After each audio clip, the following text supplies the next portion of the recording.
예배가 숨쉬는 교회, 주님이 주인 되시는 교회, 믿음의 기도가 쌓이는 교회, 최고의 찬양을 드리는 교회. 말씀이 살아 움직이는 교회, 성도의 사랑이 넘치는 교회, 섬김과 헌신이 기쁨이 되어 열매 맺는 아름다운 교회. 주님의 마음 닮아서 이웃을 사랑하는 교회, 주님의 영광을 위해서 빛 되신 주님 전하는 교회. 사랑의 불꽃이 활짝 피어나 날마다 사랑에 빠지는 교회, 주께서 사랑하는 우리 교회가 이런 교회 되게 하소서.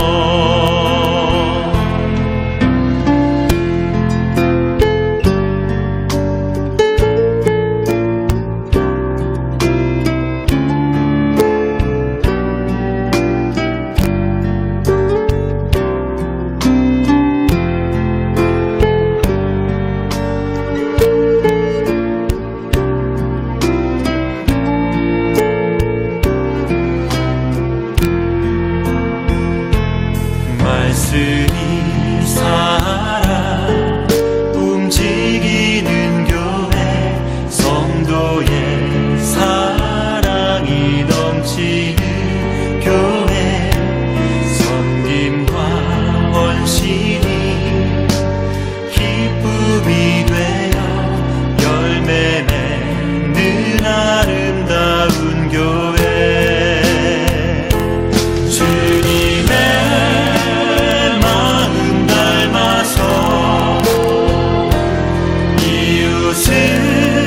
사랑하는 교회,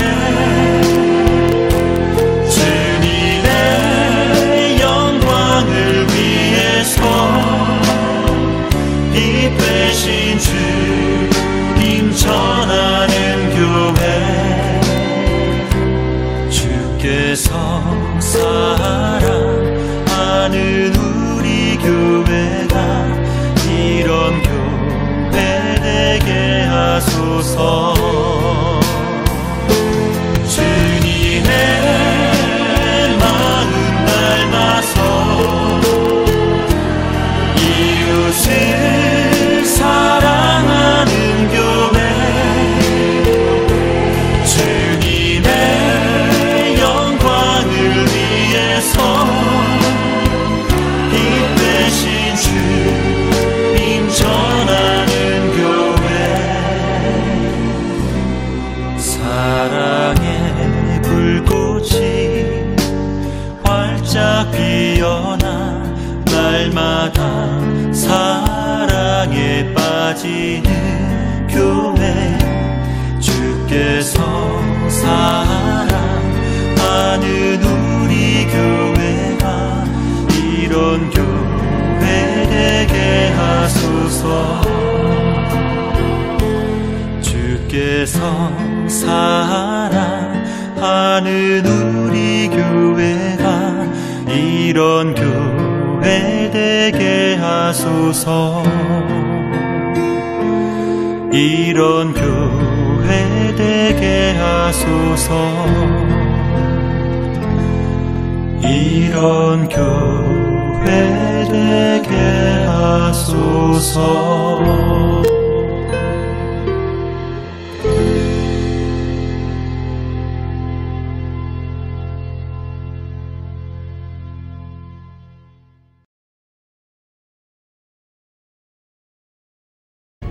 아비멜렉이 그 여인을 가까이 하지 아니하였으므로 그가 대답하되 주여, 주께서 의로운 백성도 멸하시나이까?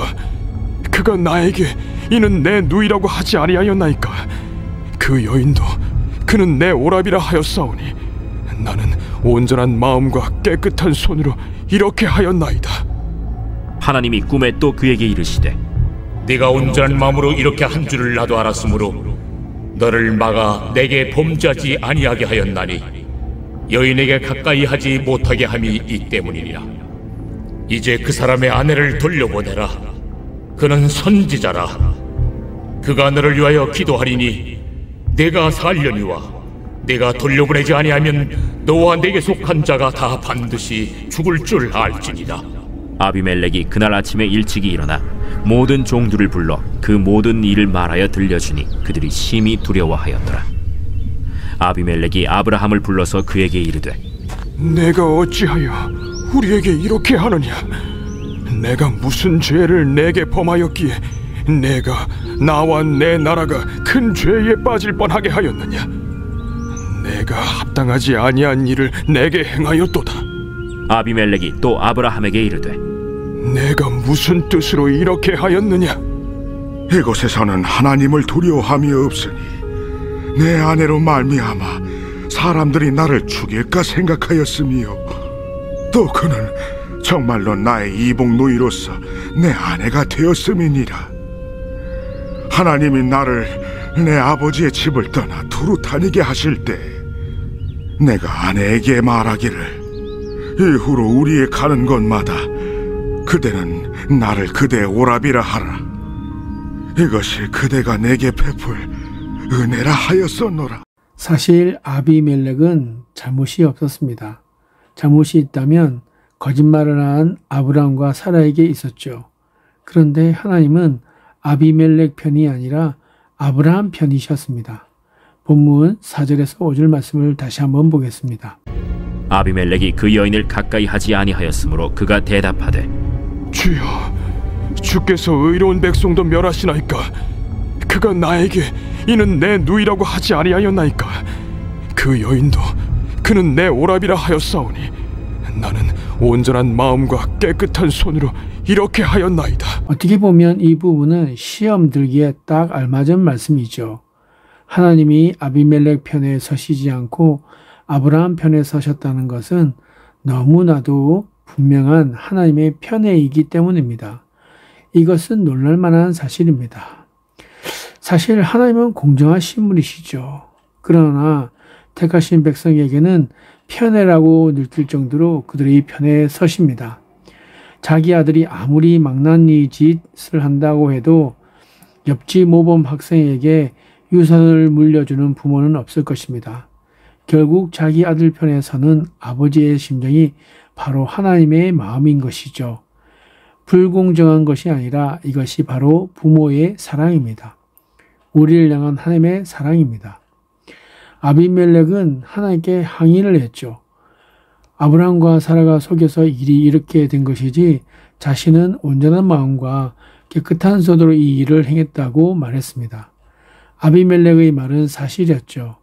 항의하는 아비멜렉에게 하나님은 이렇게 말씀하셨습니다. 하나님이 꿈에 또 그에게 이르시되 네가 온전한 마음으로 이렇게 한 줄을 나도 알았으므로 너를 막아 내게 범죄하지 아니하게 하였나니 여인에게 가까이 하지 못하게 함이 이 때문이니라. 하나님의 대답은 간단했습니다. 네가 만약 그 여인을 범했다면 이미 내가 심판했을 것이다. 그러나 네가 아직 그 여인을 범하지 않았기 때문에 꿈에 나타나 죄 짓지 못하게 하려는 것이다. 그러면서 하나님은 아비멜렉에게 너를 막아 내게 범죄하지 아니하게 하였나니 라고 말씀하셨습니다. 아비멜렉이 아브라함과 사라에게 저지른 죄는 곧 하나님께 저지른 죄라는 뜻이죠. 하나님이 아비멜렉에게 현명하신 이유 중 하나는 아비멜렉으로 하여금 사라에게 가까이 하지 못하게 하려 하심이었습니다. 하나님은 이렇게 사라의 몸을 보호해 주셨죠. 먼 훗날 사라의 후손에게서 약속의 자손 메시아가 태어나시기 때문입니다. 이제 그 사람의 아내를 돌려보내라. 그는 선지자라. 그가 너를 위하여 기도하리니 내가 살려니와 내가 돌려보내지 아니하면 너와 내게 속한 자가 다 반드시 죽을 줄 알지니라. 하나님의 의도는 분명했습니다. 비록 아브라함이 실수해서 이런 일이 생겼지만 그 여인을 범하지 말고 빨리 돌려보내라고 단호히 말씀하셨습니다. 나는 사라의 몸을 보호하는 하나님이다. 만약 네가 그 여인을 범하면 정녕 너와 네 가족이 다 죽을 것이다. 라고 엄히 경고하셨죠. 착하고 의롭게 산다고 하나님이 보호하시는 것은 아닙니다. 우리가 하나님께 구원받고 사랑받는 까닭은 택하심을 받았다는 단 한 가지 이유 때문입니다. 우리가 내 자녀라는 한 가지 이유만으로 자녀에게 무조건적인 사랑을 베푸는 것처럼 하나님도 우리가 잘났든 못났든 우리를 보호하시고 인도하시는 분이십니다. 하나님은 결코 우리를 포기하시지 않습니다. 끝까지 우리를 변화시키실 것입니다. 끝까지 우리를 하나님의 자녀로 온전히 세워주실 것입니다. 하나님은 우리를 믿음의 자녀, 약속의 자녀, 복의 자녀로 만들겠다라고 말씀하십니다. 신앙생활 하다가 넘어지고 쓰러지더라도 다시 일어나십시오. 늙어서 죄를 지었다 해도 포기하지 말고 하나님께 나오시기 바랍니다. 아비멜렉이 그날 아침에 일찍이 일어나 모든 종들을 불러 그 모든 일을 말하여 들려주니 그들이 심히 두려워하였더라. 아비멜렉이 아브라함을 불러서 그에게 이르되 내가 어찌하여 우리에게 이렇게 하느냐? 내가 무슨 죄를 내게 범하였기에 내가 나와 내 나라가 큰 죄에 빠질 뻔하게 하였느냐? 내가 합당하지 아니한 일을 내게 행하였도다. 아비멜렉이 또 아브라함에게 이르되 내가 무슨 뜻으로 이렇게 하였느냐? 아브라함은 입이 10개라도 할 말이 없었습니다. 자기가 분명히 잘못했기 때문입니다. 아비멜렉의 항의는 옳았습니다. 그는 하나님께 항의했을 뿐만 아니라 아브라함을 불러서 따졌습니다. 내가 도대체 너에게 무슨 애를 끼쳤고 무슨 원한을 샀기에 네가 나와 우리 나라를 큰 죄에 빠지게 했느냐라고 물었죠. 자기 앞에 벌어진 상황에 대한 정확한 질문이었습니다. 이 질문에 대해 아브라함은 3가지 이유를 들어서 대답했습니다. 그러나 믿음의 사람이 한 말이라고 하기에는 너무나 어처구니 없는 답변이었습니다. 이곳에서는 하나님을 두려워함이 없으니 내 아내로 말미암아 사람들이 나를 죽일까 생각하였으며 또 그는 정말로 나의 이복 누이로서 내 아내가 되었음이니라. 하나님이 나를 내 아버지의 집을 떠나 두루 다니게 하실 때 내가 아내에게 말하기를 이후로 우리의 가는 곳마다 그대는 나를 그대의 오라비라 하라. 이것이 그대가 내게 베풀 은혜라 하였었노라. 첫째는 그 땅에 하나님을 믿는 사람들이 없기 때문에 혹시 누군가 아내를 빼앗기 위해 자신을 죽일 것 같아 두려웠기 때문이라고 했습니다. 믿음의 사람, 하나님을 신뢰하는 사람이 할 수 있는 말은 아니죠. 둘째 이유는 더 황당합니다. 아브라함은 실제로 이 여인이 자기 이복누이라고 말했습니다. 그러나 사라가 아브라함에게 누이입니까? 아니면 아내입니까? 아무리 인적 관계에서 누이라고 할 만한 이유가 있더라도 사라는 그의 아내였습니다. 아내는 아내이고 누이는 누이죠. 아브라함은 이처럼 말도 되지 않는 이유를 내세워 자기를 합리화했습니다. 셋째는 아내와 약속했기 때문이라고 했습니다. 하나님이 자기가 아버지의 집을 떠나 두루 다니게 하셨을 때 어디를 가든지 사라들어 아내라고 하지 않고 누이라고 말하기로 약속했다는 것입니다. 그러나 이것은 어디까지나 둘이서 한 약속이지 변명거리가 될 수는 없는 것이죠. 하나님의 사람이 잘못 판단하고 거짓말하고 하나님의 뜻대로 살지 않으면 주변 사람들이 고통을 당하게 되는 것입니다. 요나가 하나님의 말씀에 순종하지 않았을 때 요나와 함께 배에 탄 사람들이 고통을 겪게 되었던 것이었죠. 한국 사회의 모든 고통은 교회의 책임입니다. 그리고 교회의 모든 책임은 목사에게 달려 있습니다. 이 시간 우리 함께 기도하고 또한 이 한날은 그렇게 대한민국의 교회를 위해서 그리고 목회자들을 위해서 기도를 부탁드리겠습니다. 그래서 여러분들이 기도를 통하여서 목회자들이 살아나고 또한 한국교회가 살아나는 은혜가 있게 되기를 주님의 이름으로 축복드립니다. 기도하겠습니다. 하나님 아버지, 세상의 유일한 소망인 교회의 부흥이 침체되어지고 나라가 어렵고 힘든 이때에 세상의 빛, 세상의 소금이라고 그렇게 교회를 부르시고 그렇게 세우신 하나님, 그 교회와 목회자들을 위해서 기도할 수 있도록 은혜 주신 것 너무나 감사드립니다. 우리의 삶에 어떠한 고난과 시련이 와도 낙심치 말고 먼저 그의 나라와 의를 구하면 모든 것을 다 하시겠다라고 약속하신 그 말씀을 붙잡고 기도하면서 승리하고 복받고 사명 잘 감당하여 하나님께 영광 돌리는 이 대한민국의 모든 교회가 되어질 수 있도록 하나님 도와주시고 은혜 베풀어 주시옵소서. 특별히 지역 사회를 묶고 있는 불신앙, 불순종, 우상숭배, 이기주의, 물질 만능주의 등 모든 흑암의 세력이 물러가고 국민들뿐만 아니라 교회가 하나님의 말씀과 기도로 거룩해지고 모이면 기도하고 흩어지면 전도하면서 사람들을 지배하는 모든 어둠으로부터 복음으로 변화 그리고 회복시키는 교회들이 되어질 수 있도록 하나님 성령 충만함을 허락하여 주시옵소서.